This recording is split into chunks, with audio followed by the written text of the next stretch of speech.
Have you ever noticed how calming the sound of the wind can be? Well, for babies, shushing is 100 times more soothing.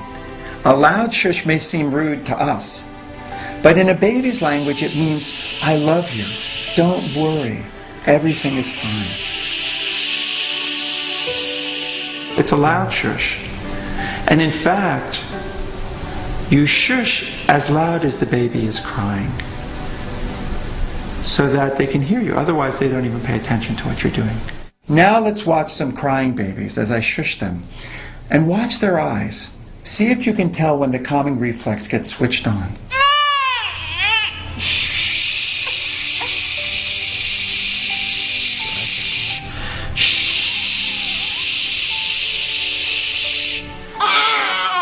The rapping itself does not calm him down. No. But now let's add some of the other S's.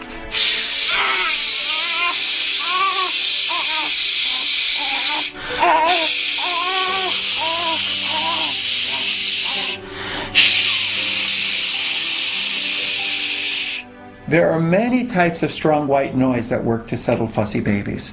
Some parents use white noise machines. Some turn radios onto static in between stations, or they use the sounds of appliances like vacuums or hair dryers. Or better yet, use tape recordings of those sounds. You may think those sounds are too loud, but remember, in the uterus, the sound your baby heard was louder than a vacuum.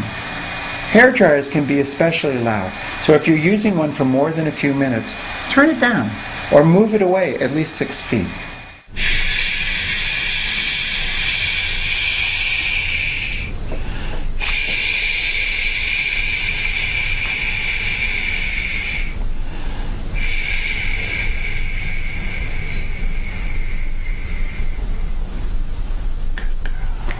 Unbelievable. And the fourth S is swinging, or jiggly movement.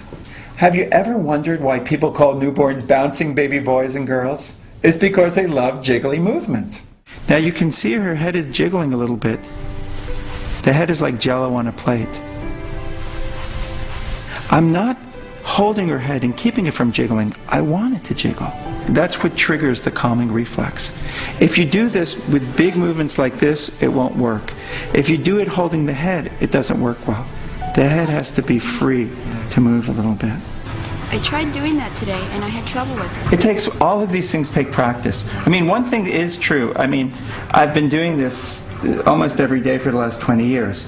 So I do have the techniques down. But having said that, they're not that complicated. It takes some practice, but you'll see that once you get the hang of it, it'll be completely natural for you. There's something called shaken baby syndrome, where the head is shaken so violently that the brains are shaken inside, and that can absolutely cause damage to a baby. They also call it whiplash syndrome, because the head is going back and forth so vigorously. The movement that I'm talking about is not shaking. It's jiggling. It's exactly the same motion that your baby felt inside the uterus. And you can do jiggly movement like this all day long, and it wouldn't hurt your baby. In fact, it's just the opposite. It makes him feel very comfortable, very relaxed, very much back at home.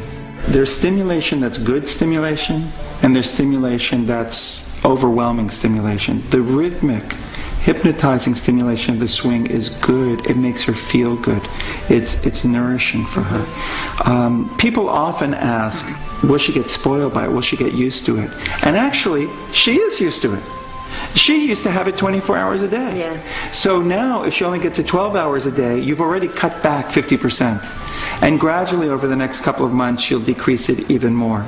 But I have no concern about spoiling her during these first 3 months, because fundamentally, she's still a fetus, and you can't spoil a fetus. This is called the milkshake position. For obvious reasons. This is a wonderful way of burping a baby. And I'm going to put my feet on the ground. They're about as far apart as my shoulders, and my knees are together. And I just move my knees back and forth. You can start by going slowly, and then you make it smaller and faster.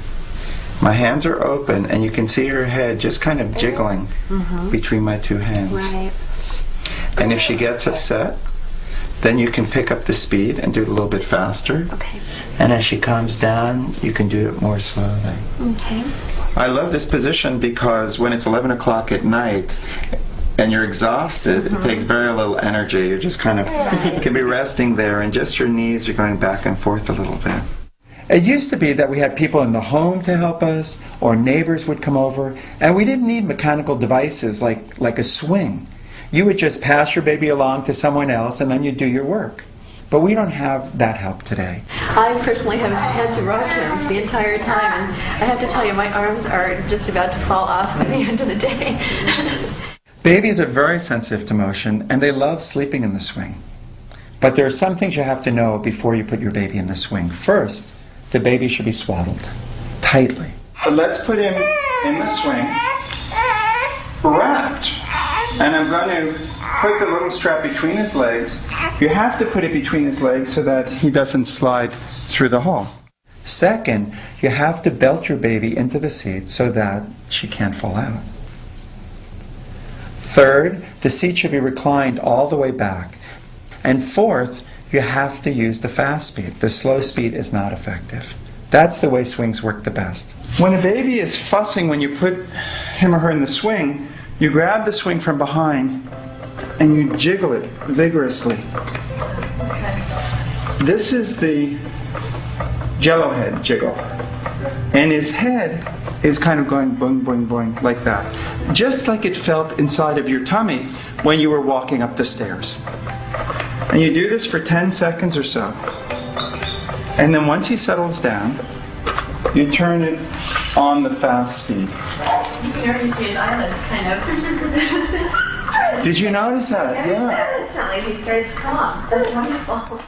One other thing that you have to understand about swings, they're not meant for calming a crying baby. You have to calm your baby first and then put your baby in the swing. And the fifth S is sucking. Sucking is like the icing on the cake. It's the last S, but certainly not the least.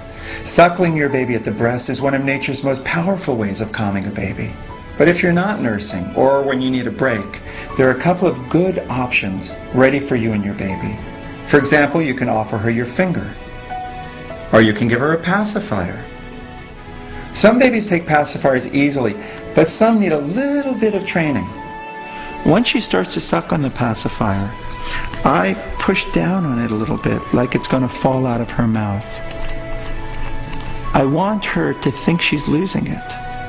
What is a baby's response? It's to suck harder.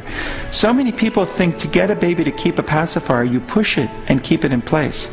It's just the opposite. You use reverse psychology. The more you do that, the more her muscles will be trained to keep the pacifier in her mouth. When she's sucking, I'm just going to pull it back. But see how she can hold it in her mouth even when I'm trying to knock it out a little bit.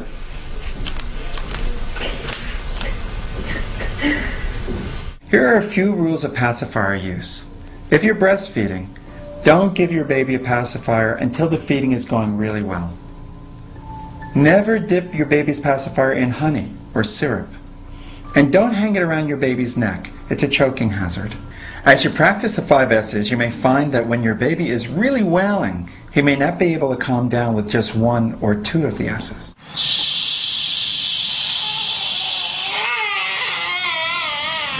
Here, you'll notice that the calming isn't quite working with just the swaddling, swinging, and shushing. Some babies respond to the side or stomach position, and some respond to the swaddling the most. And some babies need it all, and they need it big.